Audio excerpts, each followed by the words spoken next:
നാരായണാഖില ഗുരോ ഭഗവൻ നമസ്തേ. ഗുരുവായൂരപ്പാ ശരണം. ആചാര്യം പറഞ്ഞത് എന്താ വെച്ചാൽ ഇന്ന് ആയില്യമായിട്ട് കാളിയമർദ്ദനം വന്നു.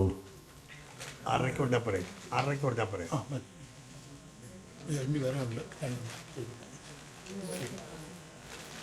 6:30 പറയാം, ഇപ്പം പറയാം.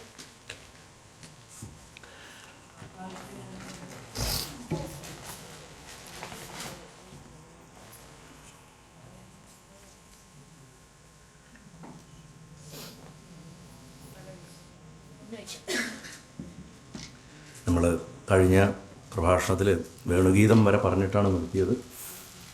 വേണുഗാനം ഭഗവാന്റെ നാദബ്രഹ്മസ്വരൂപമാണെന്ന് പറഞ്ഞു. ഓടക്കുഴൽ നമ്മുടെ തന്നെ സുഷുമ്നയാണ്, നട്ടല്ലാണ്. 6 ചക്രങ്ങളാണ് ഓടക്കുഴലിൻ്റെ 6 ദ്വാരങ്ങൾ. ഭഗവാൻ മഹായോഗി ആയതുകൊണ്ട് പ്രാണനെ അതിലൂടെ സന്നിവേശിപ്പിച്ചിട്ട് മനോഹരമായിട്ടുള്ള ഗാനത്തെ വായിക്കുന്നു, കുണ്ഡലിനി ഉയർത്തുന്നു എന്നുള്ള യോഗതത്വം കൂടെ വേണുഗാനത്തിൽ ആവിർഭവിച്ചിരിക്കണമെന്ന് ആചാര്യന്മാർ പറയാറുണ്ട്. അതിനുശേഷം ഗോപസ്ത്രീകളുടെ വസ്ത്രാപഹരണ രീതിയാണ് വരുന്നത്. കാർത്യായനി വ്രതം കഴിഞ്ഞിട്ടാണ് ആ ഭാഗം വരുന്നത്. യജ്ഞപത്നികളെ അനുഗ്രഹിക്കുന്നു വരുന്നു. ഇന്ദ്രൻ്റെ യാഗം മുടക്കലും, ഇന്ദ്രന് വേണ്ടിയുള്ള യാഗം, ഗോപന്മാരുടെ യാഗം മുടക്കലും, ഗോവർദ്ധനത്തിന് ആ യാഗത്തെ ഭഗവാൻ കഴിപ്പിക്കുന്നതും, ഇന്ദ്രൻ്റെ കോപം കൊണ്ട് ഉണ്ടായിട്ടുള്ള അതിവൃഷ്ടിയിൽ നിന്ന് ഗോവർദ്ധനാധാരണത്തിൽ കൂടെ ഭഗവാൻ ഗോകുലവാസികളെ രക്ഷിക്കുന്നത്. ഗർഗമഹർഷിയുടെ വാക്യങ്ങളിൽ പണ്ട് പേരിട്ട സമയത്ത് ഈ കുട്ടികൾ അസാധാരണക്കാരാണ്, അത് പ്രത്യേകിച്ച് കൃഷ്ണൻ സാധാരണക്കാരായിട്ടൊരാളല്ല എന്നുള്ള സൂചന ഉണ്ടായിരുന്നതായിട്ട് നന്ദഗോപർ ഗോപന്മാരെ പറഞ്ഞ് മനസ്സിലാക്കുന്നത്. അതിനുശേഷം ഇന്ദ്രനും കാമധേനുവും കൂടെ വന്ന് ഭഗവാനെ ഗോവിന്ദാഭിഷേകം കഴിപ്പിക്കുന്നു. അത് കഴിഞ്ഞ് വരുന്നത് വരുണലോകത്ത് നിന്നിട്ട് ഭഗവാൻ നന്ദനെ വീണ്ടെടുത്ത് കൊണ്ടുവരുന്നതാണ്. നന്ദഗോപരെ വരുണലോകത്തേക്ക് ഒരു വരുണൻ്റെ അനുചരനായിട്ടൊരു അസുരം പിടിച്ചുകൊണ്ട് പോകുന്നൊരു ഭാഗമുണ്ട്. അത് കഴിഞ്ഞാൽ വേണുഗാനം കേട്ടിട്ട് വൃന്ദാവനത്തിൽ വരുന്ന ഗോപികമാരും ഭഗവാനും തമ്മിലുള്ള സംവാദം, രാസക്രീഡയ്ക്കുള്ള അരങ്ങൊരുക്കൽ. പെട്ടെന്ന് ഭഗവാൻ അവരുടെ അഹങ്കാരം ശമിപ്പിക്കാനായിട്ട് അപ്രത്യക്ഷനായി പോകുന്നത്, ഗോപികളുടെ ഭഗവാനെ അന്വേഷിക്കൽ, വൃന്ദാവനത്തിലെ സകല പുല്ലിനോടും ചെടിയോടും പക്ഷിയോടും ഭഗവാനെ അന്വേഷിച്ച് നടക്കുന്നത്. അതിനുശേഷം വളരെ മനോഹരമായിട്ടുള്ള ഗോപികാഗീതം നമ്മൾ കേട്ടു. അത് കഴിഞ്ഞ് ഭഗവാൻ മന്മഥനായിട്ടുള്ള ഭഗവാൻ, കാമദേവന്മാരിൽ വെച്ച് കാമദേവനായിട്ടുള്ള ഭഗവാൻ പ്രത്യക്ഷപ്പെട്ട് അവരെ ആശ്വസിപ്പിക്കുന്നത്. തുടർന്ന് രാസക്രീഡ. ഇത്രയും ഭാഗങ്ങളാണ് ആചാര്യൻ ഇപ്പോൾ വായിച്ചു നിർത്തിയത്. അതിൻ്റെ വളരെ ചുരുക്കമായിട്ടുള്ള 6:15 വരെ ഞാനൊന്ന് പറയാം. നമ്മളിതുവരെ രാസക്രീഡയിലേക്ക് വരുമ്പോൾ നമ്മളിതുവരെ പറഞ്ഞതൊക്കെ ഒന്ന് വളരെ പെട്ടെന്ന് ചുരുക്കിയിട്ട് ചിന്തിച്ചാലേ രാസക്രീഡയിലേക്ക് ഗ്രിപ്പ് കിട്ടുള്ളൂ. ആദ്യം ഭഗവാന്റെ അവതാരം തൊട്ടിട്ട് തന്നെ ഒന്ന് ഓടിച്ചു വരാം. വസുദേവൻ്റെ രൂപത്തിലുള്ള ശുദ്ധമായിട്ടുള്ള സത്വഗുണത്തിൽ ചൈതന്യത്തിൻ്റെ പ്രകാശം കിടക്കണം. അതാണ് ആദ്യം. നമ്മളൊരു സാധകൻ്റെ ശരീരത്തിൽ എന്താ സംഭവിക്കണം എന്നുള്ളതാണ്. അതിനെ കൃഷ്ണൻ എന്ന് പേരിട്ടു. ബ്രഹ്മാനന്ദത്തിൻ്റെ പേരായിട്ടുള്ള കൃഷ്ണൻ എന്ന് പേരിട്ടിട്ട് ആ അനുഭവത്തിനെ രക്ഷിച്ചോളണം, നിലനിർത്തിക്കൊള്ളണം, ഇത് കിട്ടിയതിന് നഷ്ടപ്പെടുത്തരുതെന്ന് ആനന്ദരൂപമായിരിക്കണ നന്ദഗോപൻ്റെ അടുത്ത് പറയണം. നന്ദഗോപുരം എന്ന് പറഞ്ഞു കഴിഞ്ഞാൽ ആനന്ദത്തിൻ്റെ സ്വരൂപമാണ്. അത് കഴിഞ്ഞ് വ്യവഹാരത്തിൻ്റെ സമയം, നമ്മൾ ജീവിതത്തിൽ പലവിധ തിരക്കുകളിൽ പെടുമ്പോൾ ആത്മനിഷ്ഠ ഉണ്ടാകാത്തതിൻ്റെ വിഷമതകൾ, അമ്മമാർക്ക് മക്കളെ നോക്കാൻ സമയമില്ല, ഈ തിരക്കിൻ്റെ ഇടയിൽ ഇത്രയും വികൃതി പിടിച്ചിട്ടുള്ള ഈ കുട്ടികളെ നോക്കാനുള്ള സമയമില്ല എന്ന് പറഞ്ഞിട്ട് അത് കാണിച്ചു തരുന്നു. അപ്പോൾ ഗർഗൻ എന്താ പറഞ്ഞിട്ട് പോയത്? ഇത് കളയരുതെന്ന്. ഇവിടെ അമ്മമാർക്ക് അത് നോക്കാൻ പറ്റാത്തതിൻ്റെ ബുദ്ധിമുട്ടുണ്ടാവണം. അങ്ങനെ ആ വിഷമതകളെ പരിഹരിക്കാൻ വേണ്ടിയിട്ട് 3 ഉപായങ്ങൾ പറഞ്ഞിട്ടുണ്ട്. ഭഗവാൻ തന്നെയാണ് അത് കണ്ടെത്തുന്നത്. അത് ആദ്യം ചെയ്യണം എന്താ? ഇപ്പോഴുള്ള ബൃഹദ്വനം പോലുള്ളൊരു സ്ഥലത്തിരുന്നാൽ ശരിയാവില്ല. ബൃഹദ്വനം എന്ന് പറഞ്ഞാൽ ഗാർഹസ്ഥ്യത്തിൻ്റെ കാടാണ്. ആ കാട്ടിൽ നിന്ന് ഏകാന്തതയുടെ കാട്ടിലേക്ക് പോകണം. വൃന്ദാവനം പോലൊരു സ്ഥലത്തേക്ക് സത്സംഗം നടക്കുന്ന സ്ഥലങ്ങളിൽ ചെല്ലണം നമ്മളെന്നാണ് വൃന്ദാവനത്തിലേക്ക് ഇവരെല്ലാവരും താമസം മാറ്റിയതിൻ്റെ അർത്ഥം. സത്സംഗത്തിനുള്ള ചാൻസ് കിട്ടിയാൽ കളയരുതെന്ന്. നമുക്ക് ബൃഹദ്വനത്തിൽ ഇരുന്നിട്ട് പോയിട്ട് വരാനേ പറ്റുള്ളൂ നമ്മുടെ ജീവിതത്തിൽ. വൃന്ദാവനത്തിൽ ഫുൾ ടൈം പോയിട്ട് ഇരിക്കാൻ പറ്റില്ല, എന്നാലും പറ്റുമ്പോഴൊക്കെ പോകണം. അതാണ് ഒന്നാമത്തെ ഉപായം. രണ്ടാമത്തെ ഉപായം, എല്ലാ ഇന്ദ്രിയങ്ങളെയും ഭഗവാന്റെ സ്മരണ കൊണ്ട് ഏകാഗ്രമാക്കുക.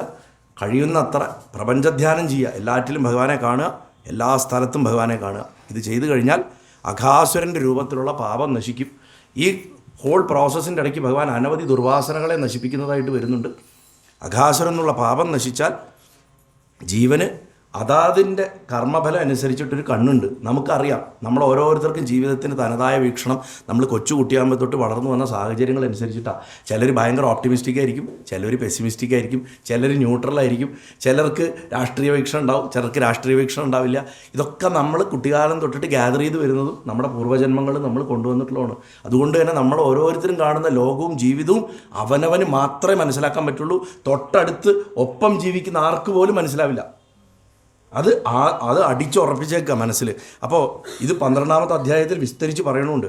അതിനുശേഷം അങ്ങനെ ഒരു നോട്ടം വന്നാൽ സ്രഷ്ടാവിന് പോലും തൻ്റെ കണ്ണിൽ കൂടെ നോക്കാൻ പറ്റുള്ളൂ. ബ്രഹ്മാവിന് പോലും ബ്രഹ്മത്തെ മനസ്സിലാക്കാൻ താൻ എങ്ങനെയാണോ ആ താമരയിൽ ജനിച്ച കാലം തൊട്ടുള്ള അനുഭവം വെച്ചിട്ടേ മനസ്സിലാക്കാനുള്ള കഴിവുള്ളൂ. അനന്തമായിട്ടുള്ള ഭഗവാനെ മനസ്സിലാക്കാൻ ബ്രഹ്മാവിന് പോലും സാധിക്കില്ല എന്ന് കാണിക്കാൻ വേണ്ടിയിട്ട് ഈ കയറിൽ പാമ്പിനെ കാണുക എന്നുള്ള ന്യായം, വേദാന്തത്തിൻ്റെ ന്യായം വെച്ചിട്ട് വത്സസ്തയം കഥ പറഞ്ഞു. ജഗത്തിൻ്റെ മിഥ്യാതത്തെ കാണിക്കാൻ വേണ്ടിയിട്ടാണ് ആ കഥ വെച്ചത്. അതിനുശേഷം എന്നിട്ടും ജഗത്ത് മിഥ്യയാണെന്ന് അറിഞ്ഞിട്ടും അഹങ്കാരം കൊണ്ട്, അറിവിൻ്റെ അഹങ്കാരം, നമുക്ക് ഈ അറിവ് വരുമ്പോൾ അഹങ്കാരമുണ്ട്, ആ അഹങ്കാരം കൊണ്ട് അസത്യത്തിനെ വീണ്ടും വീണ്ടും നമ്മൾ പോയിട്ട് നമ്മുടെ ജീവിതത്തിലേക്ക് കൊണ്ടുവരുന്നത് മനസ്സിലാക്കാൻ കാളിയമർദ്ദനം പറയുന്നു. അങ്ങനെ അസത്ത് അല്പമെങ്കിലും നമ്മുടെ ഉള്ളിൽ വന്നു പോയാൽ നമ്മുടെ സംസാര ജീവികളാണ് യമുനാ നദി സംസാരമാണെന്ന് ഞാൻ തുടക്കത്തിൽ പറഞ്ഞു. ഭഗവാനെ കൊണ്ടുപോകുമ്പോൾ സംസാരം വഴിമാറി തരുമെന്ന് പറഞ്ഞു.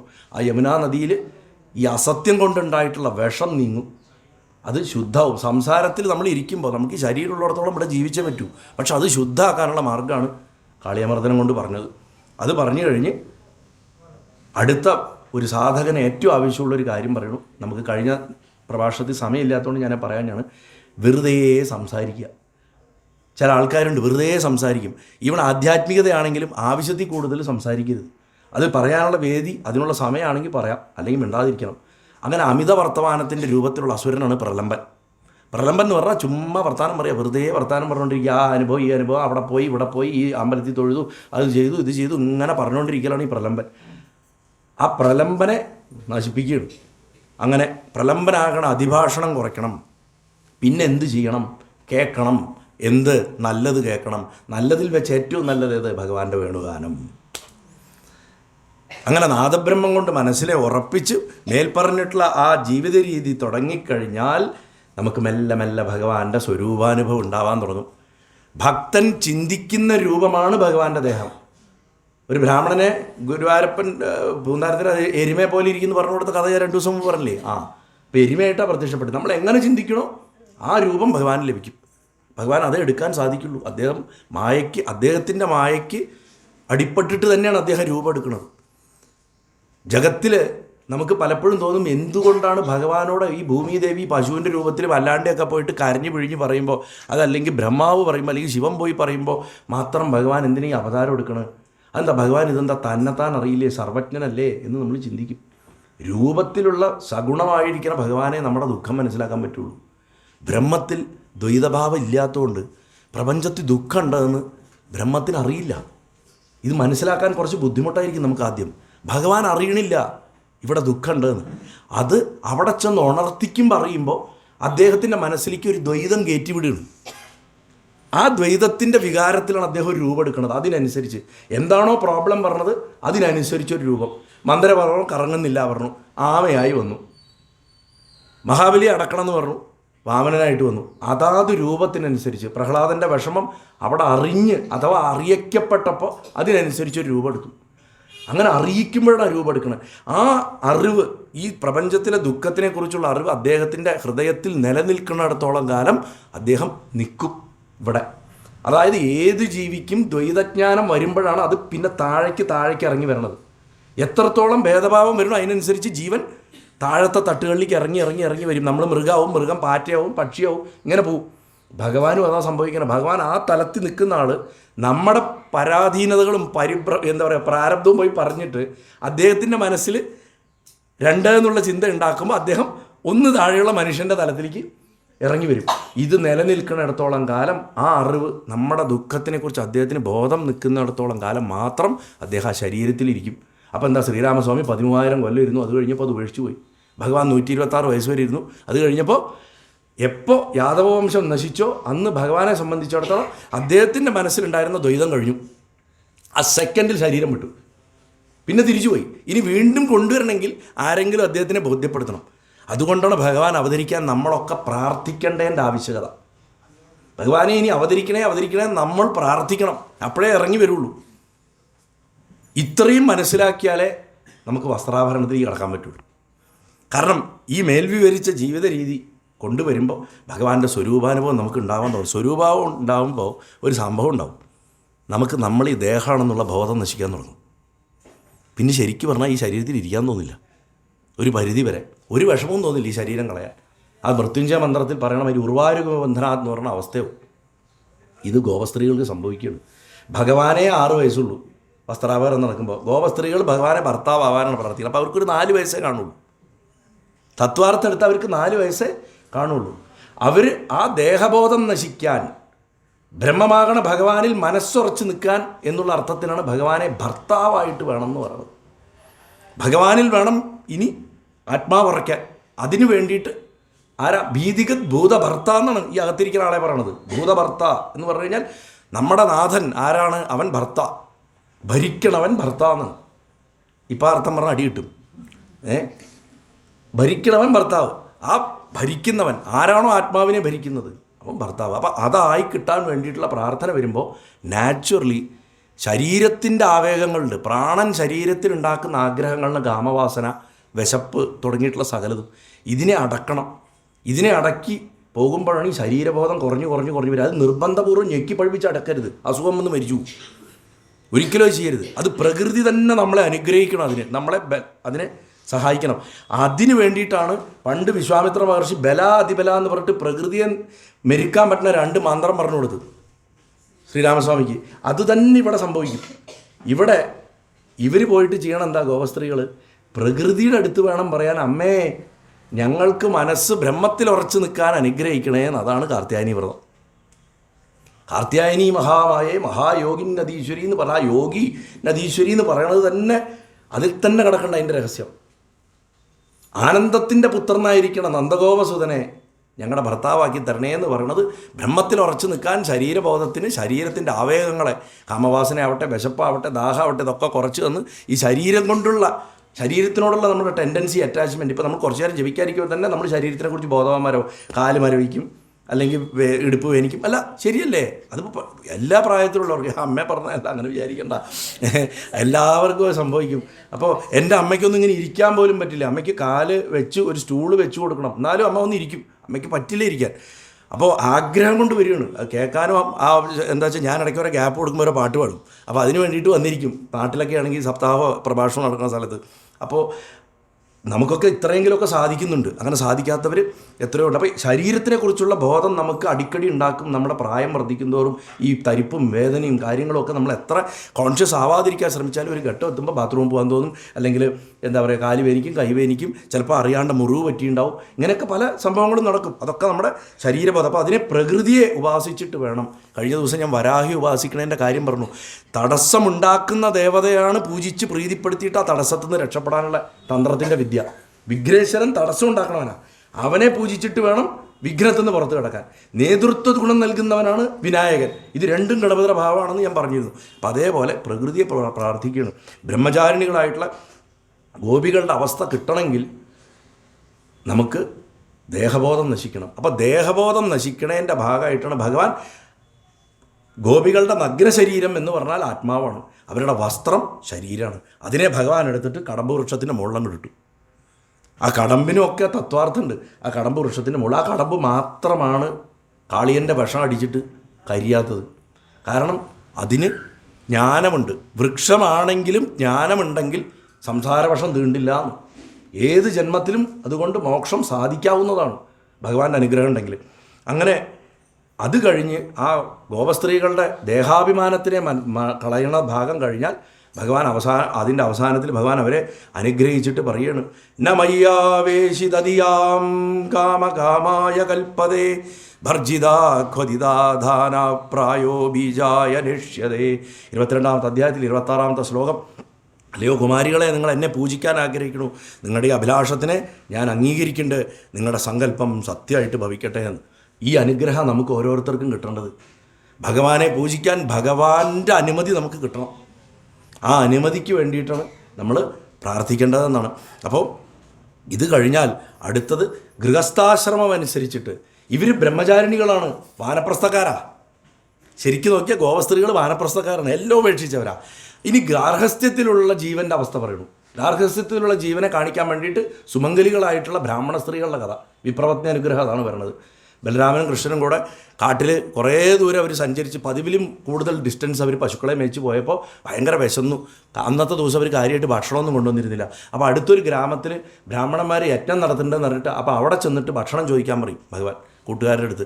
ഇവരവിടെ ചെന്നിട്ട് ബ്രാഹ്മണ സ്ത്രീകളുടെ അടുത്ത് പറയും ഭഗവാൻ ഇങ്ങനെ അടുത്ത കാട്ടിൽ വന്നിട്ടുണ്ട്, ഭക്ഷണം തരണം പറയുമ്പോൾ അവർ വളരെ സന്തോഷത്തോട് കൂടിയിട്ട് എല്ലാവരുടെ വിലക്കുകളും വീട്ടിലെ ഭർത്താവിൻ്റെയും മക്കളുടെയും ഒക്കെ വിലക്കുകൾ ലംഘിച്ച് ഭഗവാനെ കാണാനായിട്ട് ഓടി വരും. ഒരുത്തിക്ക് മാത്രം വരാൻ പറ്റില്ല, അവളെ വീട്ടിൻ്റെ ഉള്ളിൽ പൂട്ടിയിടും. അവിടുന്ന് തന്നെ ഭഗവാനെ കുറിച്ച് അവൾ കേട്ടിട്ടുള്ള രൂപം വെച്ചിട്ട്, അവൾക്ക് ഭഗവാനെ കാണാനുള്ള യോഗം ഉണ്ടായില്ല, കേട്ടിട്ടുള്ള രൂപം ധ്യാനിച്ച് അതിൽ ലയിച്ച് അപ്പം തന്നെ പ്രാണനെ വിടും. അങ്ങനെ അവൾക്ക് സദ്യോമോക്ഷം കിട്ടും. ഇവരൊക്കെ ഓടി വരും. ഇവിടെ വന്നിട്ട് അവർ പറയും ഞങ്ങളെല്ലാം ഉപേക്ഷിച്ചിട്ട് ഓടി വന്നിരിക്കുകയാണ്, ഞങ്ങളെ തിരിച്ചു പോകാൻ പറയരുത് പറയും. ഭഗവാൻ പറയും അങ്ങനെയല്ല, നിങ്ങൾ ഗാർഹസ്ഥ്യം ചെയ്യാൻ വിധിക്കപ്പെട്ടവരാണ്, എൻ്റെ അനുഗ്രഹം പൂർണ്ണാനുഗ്രഹം നിങ്ങൾക്കുണ്ടാവും, നിങ്ങൾ തിരിച്ചു പോകുക പറയും. അപ്പം ഞങ്ങളെ സ്വീകരിക്കില്ല ആരെന്ന് പറയും. ഇല്ല, എൻ്റെ കൽപ്പന ഉള്ളതുകൊണ്ട് നിങ്ങൾ സ്വീകരിക്കപ്പെടും എന്ന് പറയും. അതുകൊണ്ട് ഭഗവാന്റെ ഭക്തരായി കഴിഞ്ഞാൽ, ഭഗവാന്റെ അംഗീകാരം നമുക്ക് കിട്ടിക്കഴിഞ്ഞാൽ നമുക്ക് ഗാർഹസ്ഥ്യത്തിൽ ഇരുന്നു കൊണ്ട് തന്നെ ഭഗവാന്റെ സ്നേഹത്തെ അനുഭവിക്കാൻ സാധിക്കുന്ന വിപ്രപത്നി അനുഗ്രഹം കൊണ്ട് ഭഗവാൻ പറഞ്ഞു തരുന്നു. അതുമാത്രമല്ല, ഭഗവാന്റെ സ്വരൂപമായിട്ടുള്ള ഗുരുക്കന്മാർ, സാധുക്കൾ, ദരിദ്രർ, അശരണർ, അവരെയൊക്കെ സേവിക്കുന്നത് വഴി ഭഗവാനെ തന്നെയാണ് നമ്മൾ സേവിക്കണമെന്നുള്ള മഹത്തായിട്ടുള്ള ആ സന്ദേശവും അതിൽ പറഞ്ഞു തരണം. അതിനുശേഷം സാക്ഷാൽ ഗോവർദ്ധന ലീലയാണ്. ആ ഗോവർദ്ധന ലീലയിൽ നമ്മൾ മനസ്സിലാക്കേണ്ട ഒരു കാര്യമുണ്ട്. ഗോ എന്നുള്ള ശബ്ദത്തിൻ്റെ അർത്ഥം ഞാൻ തുടക്കത്തിലേ പറഞ്ഞു, ജ്ഞാനം പ്രകാശം എന്നൊക്കെയാണ്.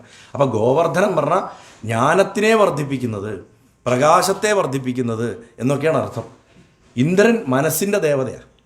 ഇന്ദ്രനെ പൂജിക്കുക പറഞ്ഞാൽ വിഷയസുഖങ്ങൾ, മനസ്സിനെ സുഖിപ്പിക്കുന്ന കാര്യങ്ങൾ ചെയ്യുന്നതിൽ നിന്ന് ഭഗവാൻ ആനന്ദത്തിൻ്റെ സ്വരൂപനായിട്ടുള്ള നന്ദഗോപനെയും ജ്ഞാനാന്വേഷികളായിട്ടുള്ള ഗോപിഗോപന്മാരെയും പിന്തിരിപ്പിക്കണം. പറയണം നിങ്ങൾ എന്തായാലും ഈ മാർഗത്തിൽ വന്നു കഴിഞ്ഞു, സാധകന്മാരോട് ഭഗവാൻ പറയണം. അതുകൊണ്ട് നിങ്ങളിനി ഇന്ദ്രിയങ്ങളെ സുഖിപ്പിക്കുന്ന വഴിപാടുകളല്ല കഴിപ്പിക്കേണ്ടത്. നിങ്ങളുടെ ജീവിതത്തിൽ ഈ എന്താ പറയുക, കാര്യസാധ്യത്തിന് വേണ്ടിയിട്ടുള്ള കാര്യങ്ങളല്ല നിങ്ങൾ ചെയ്യേണ്ടത്. നിങ്ങൾ ചെയ്യേണ്ടത് ഇനിമേലിൽ ഈ ജ്ഞാനത്തെ വർദ്ധിപ്പിക്കേണ്ട പൂജയാണ് നിങ്ങൾ ചെയ്യേണ്ടത്. അതുകൊണ്ടാണ് ഗോവർദ്ധനത്തെ പൂജിക്കാൻ പറഞ്ഞത്, ഇന്ദ്രനെ പൂജിക്കുന്നതിന് പകരം. അപ്പോൾ നാച്ചുറലി എന്ത് സംഭവിക്കും? ഇന്ദ്രൻ മനസ്സിന് തീരെ ഇഷ്ടപ്പെടില്ല. അത് മനസ്സ് എന്ത് ചെയ്യും? കൂടുതൽ പ്രലോഭനങ്ങൾ കൊണ്ടുവരും. ഇന്ദ്രൻ്റെ ശരവർഷം പോലുള്ള ഈ മഴ സംഭവിക്കുന്നത് എന്താണെന്ന് വെച്ച് കഴിഞ്ഞാൽ പ്രലോഭനങ്ങളുടെ കടലങ്ങട് തുറന്നു വിടുകയാണ്.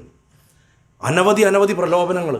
ആ പെരുമഴ സംഭവിക്കുന്നതെന്ന് പറഞ്ഞു കഴിഞ്ഞാൽ അത്രയധികം മനസ്സിൻ്റെ ഉള്ളിൽ നിന്ന് കെട്ടിക്കിടക്കുന്ന ആഗ്രഹങ്ങളെ മുഴുവൻ പുറത്തേക്ക് കൊണ്ടുവരണം. അങ്ങനെ പുറത്ത് കൊണ്ടുവന്ന് ഈ ജ്ഞാനമാർഗത്തിൽ നിൽക്കുന്ന ഗോപന്മാരെയും ഗോപികളെയും അവിടുത്തെ പശുക്കളെയും മുഴുവൻ പ്രളയത്തിൻ്റെ രൂപത്തിൽ തകർത്ത് കളയാൻ നോക്കണം. അപ്പോൾ അറിവാണ് ഏറ്റവും പ്രധാനം എന്ന് കാണിക്കാൻ ഭഗവാൻ ഓൾറെഡി ഇവരുടെ മനസ്സിൽ ഒരു കാര്യം ചെയ്തു വെച്ചിട്ടുണ്ട്. ആദ്യം ഗോവർദ്ധനത്തിനെ പൂജിക്കാൻ പറയുന്ന സമയത്ത് ഗോപന്മാർക്ക് വലിയ വിശ്വാസം വരില്ല. അപ്പോൾ ഭഗവാൻ എന്ത് ചെയ്തു? ഗിരിയുടെ രൂപമെടുത്തിട്ട് പർവ്വതത്തിൻ്റെ മുകളിൽ നിന്നിട്ട് താൻ ഗോവർദ്ധനത്തിൻ്റെ ദേവനാണെന്നുള്ള വ്യാജേന അങ്ങനെ ആ രൂപം കാണിച്ചിട്ട് അവരുടെ ആ യജ്ഞഭാവമൊക്കെ എടുത്തിട്ട് കഴിക്കണതായിട്ടൊക്കെ കാണിക്കുന്നുണ്ട്. കൃഷ്ണസ്ത്വന്യതമം രൂപം ഗോപവിശ്രംഭണം ഗത ശൈലോസ്മീതി ബ്രുവൻ ഭൂരി ബലിമാതദ്ബൃഹദ്വഭൂ. കൃഷ്ണൻ ഞാൻ ഗിരിരാജനായിട്ടുള്ള ഗോവർദ്ധനാണ് എന്ന് പറഞ്ഞിട്ട് നിന്നിട്ടുള്ള ആ ശ്ലോകമാണ് 35 ശ്ലോകമാണ് ഗോവർദ്ധന പൂജയിലത്തെ ഏറ്റവും പ്രധാനപ്പെട്ട ശ്ലോകം. അങ്ങനെ ഭഗവാൻ അറിവിൻ്റെ മഹത്വം കാണിച്ചു കൊടുത്തു. അതിന് വേണ്ടിയിട്ട് എന്ത് ചെയ്തു? തൻ്റെ ശരീരത്തെ താൻ തന്നെ ബ്രഹ്മം തൻ്റെ ശരീരത്തിനെ പർവ്വതാകാരമാക്കിയിട്ട് കാണിച്ചു കൊടുത്തു അവർക്ക്. അതുകൊണ്ട് എന്തുണ്ടായി? കാര്യം എന്തൊക്കെ ഭയമുണ്ടായി, ഈ ഇന്ദ്രിയ വിഷയങ്ങൾ നമ്മളെ ആക്രമിക്കുമ്പോൾ, ആ പെരുമഴ പെയ്യുമ്പോൾ പേടിച്ചിരണ്ടെങ്കിലും ഭഗവാൻ കൂടെ ഉണ്ടല്ലോ എന്നുള്ള ബോധം. അതാണ് നമ്മൾക്ക് പരീക്ഷണങ്ങൾ ഉപാസനയിൽ വന്നാൽ അത് ഭഗവാൻ നമ്മൾക്ക് അറിഞ്ഞ് രക്ഷിച്ചോളും. അതിന് അദ്ദേഹം എന്ത് ചെയ്തു? അറിവാകണ കൊട ചെറുവിരലോണ്ടെടുത്ത് ഉയർത്തിയിട്ട് 7 വയസ്സ് പ്രായം ആ ഗോവർദ്ധനത്തിനെ അടിയോടെ ഇളക്കിയെടുത്തിട്ട് ചെറുവിരലിൽ ഉയർത്തി നിർത്തിയിരുന്നു. അറിവാകണ കൊടയുടെ താഴെ പോയിട്ട് ബ്രഹ്മജ്ഞാനം അന്വേഷിക്കണവനൊക്കെ പോയിട്ട് നിന്ന് കഴിഞ്ഞാൽ അവരെ ഇന്ദ്രിയവർഷമാകണ വിഷയസുഖങ്ങളുടെ പെരുമഴ ബാധിക്കില്ല. അങ്ങനെ 7 ദിവസം 7 രാത്രി 7 പകൽ നിന്ന് പെയ്തു എന്നാണ് പറയുന്നത്. 7 ചക്രങ്ങളെയും കടത്തി വിട്ടു എന്ന് മനസ്സിലാക്കിക്കൊള്ളുക. എല്ലാ ചക്രങ്ങളിലും നമ്മുടെ കർമ്മം കിടക്കുന്നുണ്ട്. ഓരോരുത്തരുടെ ജാതകം എടുത്ത് നോക്കിക്കഴിഞ്ഞാലും നമ്മുടെ ഏത് ചക്രത്തിലാണ് നമ്മുടെ കർമ്മപ്രശ്നം കിടക്കണമെന്ന് നമുക്ക് ശരിക്കും കണ്ടുപിടിക്കാൻ പറ്റും. നല്ല ഉത്തമനായിട്ടുള്ളൊരു ജ്യോതിഷന് അവിടെ കറക്റ്റ് ചെയ്താൽ മതി, ആ ആൾ രക്ഷപ്പെടും. അത് നമ്മളിപ്പോൾ ഇത്രയും പരിഹാരമൊക്കെ ചെയ്യുന്നില്ലേ, വളരെ സിമ്പിളായിട്ടൊരു ടെക്നിക്ക്. നമ്മുടെ ശരീരത്തിൽ ഏത് ചക്രത്തിലാണ്, നമ്മൾ 99% പേർക്ക് മൂലാധാരത്തിലോ സ്വാധിഷ്ഠാനത്തിലോ ആയിരിക്കും പ്രശ്നം. വൈകാരിക പ്രശ്നങ്ങൾ ഒരുപാടുള്ളവർക്ക് അനാഹതത്തിലായിരിക്കും പ്രശ്നം. അത് നമുക്ക് മനസ്സിലാക്കാൻ പറ്റും. സാധനയിൽ പോയിട്ടും പ്രോബ്ലം കാണുന്ന ആൾക്കാർക്ക് ചിലപ്പോൾ ആജ്ഞ ബ്ലോക്കായിരിക്കും. കാരണം പൂർവ്വത്തിൽ ചെയ്തിട്ടുള്ള എന്തോ ഒരു കുഴപ്പമായിരിക്കും സാധനയിൽ. അപൂർവം പേർക്ക് ഇവിടെയും ഇവിടെയൊക്കെ പ്രോബ്ലം ഉണ്ടാവുള്ളൂ. അവർ അങ്ങനത്തെ ആൾക്കാരും ആയിരിക്കും. അതൊന്ന് നീക്കി കിട്ടിയാൽ അവർ കയറി പോവുകയും ചെയ്യും. അങ്ങനെ ആ കഥ പറയണു, ഗോവർദ്ധന ലീല പറഞ്ഞു. അങ്ങനെ ഗോവർദ്ധന ലീല പറഞ്ഞതിന് ശേഷം സച്ചിദാനന്ദ രൂപമായിട്ടുള്ള വരുണലോകത്തിൻ്റെ ദർശനത്തിനെ പറ്റി പറയാൻ പോണു. അതിൻ്റെ അവസാനത്തിലാണ് ഭഗവാൻ വൈകുണ്ഠം കാണിച്ചു കൊടുക്കുന്നത് ഗോപന്മാർക്ക്. കാരണം അത് പറഞ്ഞതിന് ശേഷം ബ്രഹ്മജ്ഞാനത്തിൻ്റെ പരകോടിയായിട്ടുള്ള വൈകുണ്ഠ ദർശനം കാണിച്ചു കൊടുത്തതിന് ശേഷമാണ് അതിൽ നിന്ന് കിട്ടുന്ന ആനന്ദത്തിൻ്റെ രസത്തിനെ സ്വീകരിക്കണ രാസക്രീഡ പറയാൻ പറ്റുള്ളൂ. അങ്ങനെയാണ് രാസക്രീഡ അതിനുശേഷം കൊണ്ടുപോയി വെച്ചിരിക്കുന്നത്. ഇതിൽ ഭയങ്കര രസമാണ്. ഈ രാസക്രീഡ തുടങ്ങുന്നതിന് മുമ്പ് കുറച്ച് കാര്യങ്ങളൊക്കെ പറഞ്ഞു വെച്ചിട്ടുണ്ട്. പ്രത്യേകിച്ച് ഈ നന്ദഗോപരുടെ ഏകാദശി വ്രതമാണ് അതിൽ രസം. നമ്മൾ ഉപനിഷത്തിൽ രസോവൈസ എന്ന് പറയുന്നു. അതായത് ഭഗവാന്റെ രസത്തിൻ്റെ രൂപവും ആനന്ദരൂപവും ഒന്നാണെന്ന്. ഭഗവാൻ എന്ന് പറഞ്ഞു കഴിഞ്ഞാൽ ബ്രഹ്മാനന്ദമാണ്. അതിനെ രുചിക്കലാണ് ഈ രസം. ഐസ്ക്രീം എടുത്തിട്ട് ഇങ്ങനെ നക്കി നക്കി കഴിക്കില്ലേ നമ്മൾ. അതിനെ എക്സ്പ്ലെയിൻ ചെയ്യാൻ പോയിട്ട് കാര്യമുണ്ട്. ഒരാൾ ചോദിക്കണം ഐസ്ക്രീം എങ്ങനെയുണ്ട്, മാക്സിമം നമുക്ക് പറയാം നല്ല ടേസ്റ്റ് ഉണ്ട്, നന്നായിട്ടുണ്ട്, ഇത്രേ പറയാൻ പറ്റുള്ളൂ. അതെന്താണെന്ന് പറഞ്ഞു കൊടുക്കാൻ പറ്റില്ല. അത് തന്നെയാണ് രാസം. അത് നമ്മൾ അനുഭവിക്കുന്നു. ഞാൻ നേരത്തെ പറഞ്ഞ ശ്രീലോകത്തിൻ്റെ മുന്നിൽ ചെല്ലുമ്പോൾ അറിയാതെയെങ്കിലും ഒരു നിമിഷം കണ്ണടയ്ക്കുമ്പോൾ എവിടെയോ ആനന്ദത്തിൻ്റെ ഒരു സ്ഫുരണം ഉണ്ടാവുന്നുണ്ട് നമുക്ക്. അതിനെ നീട്ടിക്കൊടുത്തു കഴിഞ്ഞാൽ അത് രാസക്രീഡയെ.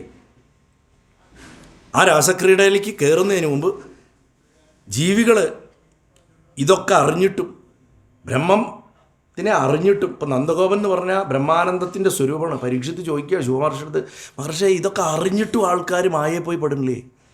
അതെന്താ കാരണം? അതിൻ്റെ ഈ അനിത്യമായിട്ടുള്ള സുഖങ്ങളിൽ എന്തിനാണ് ഭ്രമിക്കണത് എന്ന് ചോദിക്കുമ്പോൾ അങ്ങനൊരു നല്ല ചോദ്യമാണ്. അതിനൊരു കാര്യം പറഞ്ഞിട്ട് ഞാൻ രാസക്രീഡ പറയാം എന്ന് പറഞ്ഞിട്ടാണ് ഈ നന്ദഗോപരുടെ കഥ പറഞ്ഞത്. നന്ദഗോപർ ഏകാദശി വ്രതം എടുത്തിട്ട് ഭഗവാനെ പൂജിച്ചു. ദ്വാദശി നാളിൽ വെളുക്കാറായപ്പോൾ മൂപ്പരുടെ അലാറം നേർത്തടിച്ചു. അങ്ങേര് ആ സമയത്ത് യമുനെ കുളിക്കാൻ പോയി. നമുക്കും പറ്റാറുണ്ട്. രാവിലെ 4 മണി ഗുരുവായൂർക്ക് പോകണം, എണീക്കുമ്പോൾ 1 മണി അല്ലെങ്കിൽ 12 മണിയായിട്ടേ ഉണ്ടാവുള്ളൂ. ഇത് സംഭവിക്കാറുണ്ട്. അതേപോലെ അദ്ദേഹം എണീച്ചു. അത് ആസുരീ സമയം, കാളിയാമമൊക്കെയാണ്, ഭദ്രകാളി യാമമാണ് 3 മണി വരെ. ആ സമയത്ത് എണീച്ചത്. അതുകൊണ്ട് അസുരന്മാരിറങ്ങി നടക്കുന്ന സമയമായിരുന്നു. അതേ യമുനയിൽ ജലത്തിൽ കുളിക്കാൻ ചെന്നപ്പോൾ എപ്പോഴും ജലത്തിൻ്റെ ഏരിയകളിൽ കിണർ, കുളം തുടങ്ങിയ സ്ഥലങ്ങളിലൊക്കെ ആസുരി ശക്തി ഉണ്ടാവും. ആ ആസുരി ശക്തി അവർക്ക് വെള്ളം കുടിക്കാനും കുളിക്കാനും പറഞ്ഞിട്ടുള്ള സമയതാണ്. അപ്പോൾ അവരവിടെ ഉണ്ടായിരുന്നു. അവർ ഒരുത്തൻ അദ്ദേഹത്തെ കണ്ട് വരുണലോകത്തേക്ക് വെള്ളത്തിൻ്റെ ഉള്ളിലേക്ക് വലിച്ചു കൊണ്ടുപോയി എന്ന് പറഞ്ഞു. അങ്ങനെ നന്ദഗോപരെ കാണാതായ സമയത്ത് എല്ലാ ആൾക്കാരും കൃഷ്ണ രാമ എന്ന് വിളിച്ചിട്ട് കരയാൻ തുടങ്ങി. ഭഗവാൻ ബലഭദ്രനെയും കൂട്ടി തൻ്റെ പിതാവിനെ രക്ഷിക്കാൻ വരുണൻ്റെ ലോകത്തേക്ക് പോയി. ലോകപാലകനായിട്ടുള്ള വരുണൻ, പടിഞ്ഞാറേ ദിക്കിൻ്റെ അധിപനാണ് അദ്ദേഹം ഋഷികേശനായിട്ടുള്ള ഭഗവാനെ കണ്ട് സന്തോഷിച്ച് പൂജിച്ച് നന്ദഗോപരെ തിരിച്ചയച്ചു എന്നാണ്. അതിനൊരു കാരണമുണ്ട്. ഈ നന്ദൻ എന്ന് പറഞ്ഞാൽ ആനന്ദത്തിൻ്റെ സ്വരൂപമാണ്. അദ്ദേഹം ഏകാദശി വ്രതം അനുഷ്ഠിച്ചു എന്നാണ് പറഞ്ഞത്. നമ്മളൊക്കെ ഏകാദശി എടുക്കുന്ന ആൾക്കാരാണ് പലരും. പക്ഷേ ഏകാദശി എന്താണെന്ന് ആർക്കും ഇതുവരെ മനസ്സിലായിട്ടില്ല. എന്താ ഏകാദശി എന്ന് ചോദിച്ചു കഴിഞ്ഞാൽ 11 ഇന്ദ്രിയങ്ങളെ ജയിക്കലാണ് ഏകാദശി. 10 ഇന്ദ്രിയങ്ങൾ, 5 കർമ്മേന്ദ്രിയം, 5 ജ്ഞാനേന്ദ്രിയം, മനസ്സ് 11ാമത്തെയും ചേർത്ത് അത് ജയിക്കുന്ന വ്രതമാണ് ഏകാദശി വ്രതം. അല്ലാണ്ട് ചോറ് കഴിക്കാണ്ട് ഗോതമ്പുണ്ട വെട്ടി വിഴുങ്ങല്ല. മനസ്സിലായി? അപ്പോൾ ആ സ്ഥിതിയിലും അങ്ങനെ വരുമ്പോൾ ആ ഏകാദശിയുടെ സ്ഥിതിയിലും അറിയാതെ നമ്മൾ അസമയത്ത് ഏതെങ്കിലും ലൗകികമായിട്ടുള്ള വ്യവഹാരത്തിലേക്ക് ചെന്നാൽ ആസുരി ശക്തി നമ്മളെ പിടിച്ച് വലിച്ചുകൊണ്ടു പോകും. അത് തകർക്കണേ വീണ്ടും ആ ബ്രഹ്മത്തിൻ്റെ സഹായം ആവശ്യമായിട്ട് വരും. ആ ജ്ഞാനത്തിനെ, ബ്രഹ്മജ്ഞാനം ജലത്തിൽ ആണ്ടുപോയി, അത് ബ്രഹ്മാനന്ദം നന്ദൻ ആണ്ടുപോയി. അപ്പോൾ ബ്രഹ്മത്തിൻ്റെ സഹായം വേണ്ടി വരും എന്ന് കാണിക്കാൻ വേണ്ടിയിട്ട് ഇത് പറഞ്ഞിരിക്കുന്നു. അതിനുശേഷമാണ് ഭഗവാൻ തിരിച്ച് നന്ദഗോപർ വന്നതിന് ശേഷം എല്ലാവരോടും പറയും, ഇത് സാധാരണക്കാരനല്ല. ആ വരുണൻ്റെ അടുത്തുനിന്ന് ഭഗവാൻ നന്ദനെ തിരിച്ചു കൊണ്ടുവരുമ്പോഴാണ് ഗോപന്മാർക്ക് മനസ്സിലാവണത് നമ്മുടെ ഇടയിൽ ഈ കുട്ടിയായിട്ട് നടക്കുന്നത് സാക്ഷാൽ ബ്രഹ്മാണ്, ഇത് നാരായണൻ തന്നെയാണെന്ന് അന്നാണ് അവരറിയണത്. അത് പറഞ്ഞു കഴിയുമ്പോൾ തൻ്റെ സ്വരൂപം അവർ തിരിച്ചറിഞ്ഞു കഴിഞ്ഞു എന്ന് മനസ്സിലായപ്പോൾ ഭഗവാന് പിന്നെ കുറച്ച് ഫ്രീഡമായി. പിന്നെ മനുഷ്യനായിട്ട് ഇനി അഭിനയിച്ച് നടക്കേണ്ട കാര്യമില്ല. അതുകൊണ്ട് അദ്ദേഹം എന്ത് ചെയ്തു, അത് ആദ്യം മനസ്സിലാക്കിയത് അവരായതുകൊണ്ട് അവരെ സന്തോഷിപ്പിക്കാൻ വേണ്ടിയിട്ട് തൻ്റെ പരമധാമമായിട്ടുള്ള വൈകുണ്ഠം കാണിച്ചു കൊടുക്കാൻ തീരുമാനിച്ചിട്ട് അവർക്ക് വൈകുണ്ഠ ദർശനം കൊടുത്തു. ആ വൈകുണ്ഠ ദർശനം കൊണ്ടുണ്ടായിട്ടുള്ള രസം തൻ്റെ പരമഭക്തകളായിട്ടുള്ള ഗോപികൾക്ക് വിശേഷമായിട്ട് കൊടുക്കണം എന്നുള്ളത് കൊണ്ട് അടുത്തതായിട്ട് രാസക്രീഡ പറഞ്ഞു. ആ രാസക്രീഡ ഈ 15 മിനിറ്റ് കൊണ്ടൊന്നും പറഞ്ഞ് തീർക്കാൻ പറ്റാത്ത അത്രയ്ക്കും ഗഹനമായിട്ടുള്ള ഒരു എന്താ പറയുക ഭാഗമാണ്. അതിനുള്ള ഇൻട്രോ തന്നെ വരുന്നത് ഈ ഗോപന്മാർക്ക് വൈകുണ്ഠത്തെ കാണിച്ചു കൊടുക്കുന്ന സമയത്ത് 28-ാമത്തെ അധ്യായത്തിൽ 15-ാമത്തെ ശ്ലോകം, സത്യം ജ്ഞാനമനന്തം യത് ബ്രഹ്മജ്യോതി സനാതനം യദ്ധി പശ്യന്തി മുനയോ ഗുണാപായേ സമാഹിത എന്ന് പറയുന്നുണ്ട്. സത്യവും അനന്തവും സനാതനവുമായിട്ടുള്ള ബ്രഹ്മം ജ്യോതിസിൻ്റെ രൂപത്തിൽ, പ്രകാശത്തിൻ്റെ രൂപത്തിലായിരിക്കുന്നത്. മുനിജനങ്ങൾ സമാധിയിലിരിക്കുമ്പോൾ അവർക്ക് 3 ഗുണങ്ങളും ഇല്ലാണ്ടാവും. അവരൊക്കെ അത്രിയായിട്ട് മാറുമ്പോൾ, 3 ഗുണങ്ങളെ അതിക്രമിക്കുമ്പോൾ അവർക്ക് ഈ ലോകത്തിനെ കാണാൻ സാധിക്കുന്ന, അല്ലാണ്ട് വൈകുണ്ഠത്തിനെ കാണാൻ പറ്റില്ല. അങ്ങനെ കാണുന്നതിനെ ഗോപന്മാർക്ക് ഭഗവാൻ ഒരു ഞൊടി കൊണ്ട് കാണിച്ചു കൊടുത്തു. അങ്ങനെ കാണുന്ന വൈകുണ്ഠത്തിനെ കാണിച്ചു കൊടുത്തു. ആ രസത്തിനെ അനുഭവിച്ചറിയാൻ നമുക്കൊക്കെ കൂടുതൽ മനസ്സിലാക്കി തരാൻ വേണ്ടിയിട്ട് സകല വസ്തുക്കളിലും സകല പ്രകൃതികളിലും ഓരോ രൂപത്തിലും ഭഗവാനെ കാണുക എന്നുള്ള അർജുനന് ഏത് രൂപത്തിലാണോ വിശ്വരൂപം കാണിച്ചു കൊടുത്തത്, തൻ്റെ അമ്മയ്ക്ക് വായുടെ ഉള്ളിൽ കാണിച്ചു കൊടുത്തത്, അത് തന്നെ ഒന്നുകൂടെ വിപുലീകരിച്ച് കാണിക്കാൻ വേണ്ടി അനവധി രൂപങ്ങളെടുത്ത് ഭഗവാൻ രാസക്രീഡ ആടിയെന്നാണ്. അത് ആദ്യം ആ രാസക്രീഡയുടെ തുടക്ക സമയത്ത് ഭഗവാൻ ഏത് ബ്രഹ്മജ്ഞാനിക്കും അല്ലെങ്കിൽ ബ്രഹ്മനിഷ്ഠനായിട്ടുള്ളവരും ഭഗവാനെ സുസാധ്യമായിട്ട് കിട്ടും, വളരെ എളുപ്പത്തിൽ കിട്ടും തോന്നിക്കഴിഞ്ഞാൽ ഒരു എളുപ്പം വരും. ആ എളുപ്പം വരുന്ന നിമിഷം അത് ആരുടെ മനസ്സിലാണോ വരണത്, അൺഫോർച്ചുനേറ്റ്ലി ഇവരെ ഹോൾ ഗ്രൂപ്പിനത് വന്നു. ആ സെക്കൻഡിൽ മറഞ്ഞുപോയി.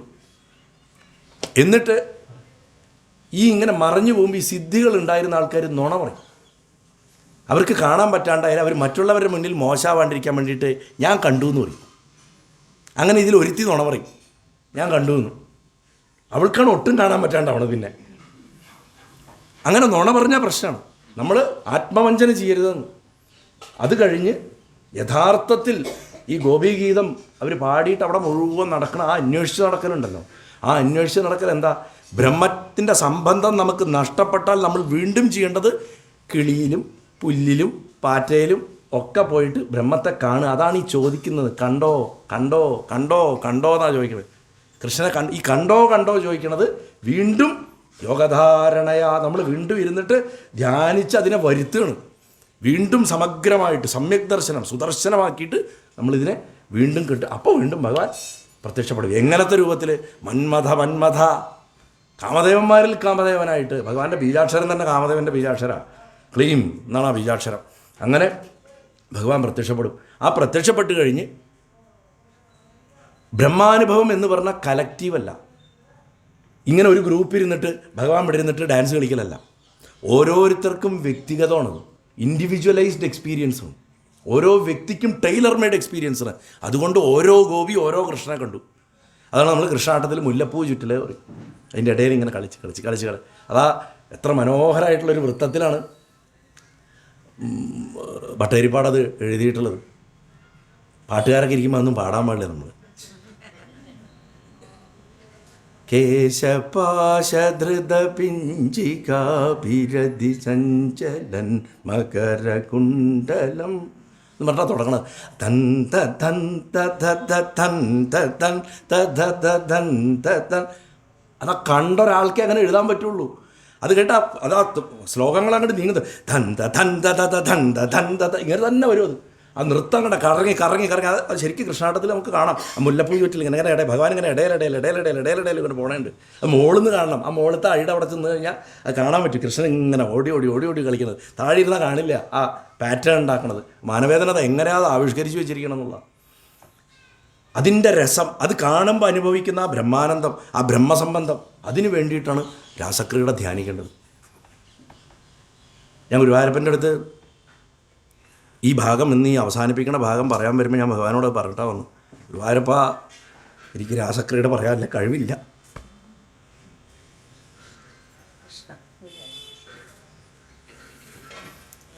കാരണം ഇതിലെ ബ്രഹ്മസംബന്ധം എന്ന് പറയണത് പ്രേമം കൊണ്ട് മാത്രം സാധ്യമായിട്ടുള്ള ഒന്നാണ്. അവിടെ ജ്ഞാനം കൊണ്ട് സാധിക്കില്ല. ബ്രഹ്മസംബന്ധം രണ്ട് തരത്തിൽ കിട്ടും. ഒന്ന് ഭേദത്തിനെയൊക്കെ അഭേദാക്കിയിട്ട് കാണുന്നതൊക്കെ വെവ്വേറെയാണെന്നുള്ളതല്ല, ഇതൊക്കെ ഒന്നാണ് എന്നുള്ള സങ്കല്പം കൊണ്ടുവന്നിട്ട്. രണ്ട് ഭേദം കാണുന്നത് ഇത് ശരിയല്ല, ഇത് ശരിയല്ല, ഇത് ശരിയല്ല പറഞ്ഞത്. ആദ്യത്തെ രീതി പ്രേമം കൊണ്ടാണ്. പ്രേമിച്ച എല്ലാം കാമുകനാണ് തോന്നും കാമുകിക്ക്, ലോകത്തല്ല. കാമുകിയാണെന്ന് തോന്നും കാമുകന്, ലോകത്തല്ല. ആദ്യകാലത്തേ ഉള്ളൂ കേട്ടോ, അങ്ങനെ ആവും. പക്ഷെ ഭഗവാന്റെ കാര്യത്തിൽ അങ്ങനെയല്ല. ഇനി ഭേദത്തിനെ നിഷേധിച്ചാലോ അത് വേദാന്തത്തിൻ്റെ വഴിയാണ്, ജ്ഞാനാണ്. അത് ഡ്രൈയാ. എത്ര എണ്ണത്തിനെ തന്നെ ഇതല്ല ഇതല്ല പറഞ്ഞിട്ട് എണ്ണിക്കൊണ്ടിരിക്കും. ഒരു പക്ഷി ഒരു ധാന്യം കൊണ്ടുവന്ന് ഇവിടെ ഇട്ടു, പിന്നെ അടുത്ത പക്ഷി പോയിട്ട് അടുത്ത ധാന്യം കൊണ്ടുവന്ന് ഇട്ടു എന്ന് പറഞ്ഞിട്ട് കഥ കേട്ടിട്ടില്ലേ?